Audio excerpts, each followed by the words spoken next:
بسم الله الرحمن الرحیم. ګرانو کتونکو، دا د غریبي طبقې چې کم کلاس 4 ملازمین دي، هغوی باران دا وخت باران وریږي، خو لکه دي دلته کې دھرنا ورکړې ده، د کمشنر د دفتر مخې ته ناست دي او دي دا خبره کوي چې جمع تیر شو، موږ ته تر اوسه پورې موږ ته چارکول میلاو نه شو.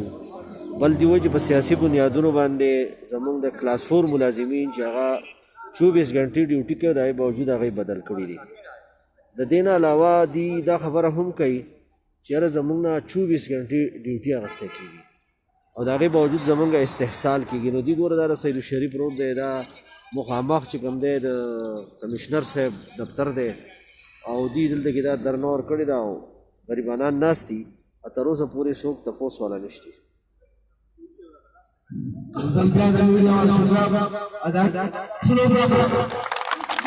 سید خطاب صدر دی. سید خطاب صاحب دا راته ووایي څه مسله ده، څه مسلې دي چې تاسو رالته راغونډ شوي؟ مسلې خدا دې چې زمونږ د چارکول ټنډر شوی د اوسه پورې په دې سواد کې یخني روانه ده، په ختمېدو د اوسه پورې ټیکهدار موږ ته سپلای نه ده کړې. د ټیکهدار سره به دا انتظامیه جوړې نه موږ ته سپلای کوي، نه موږ ته مخامخ کېږي.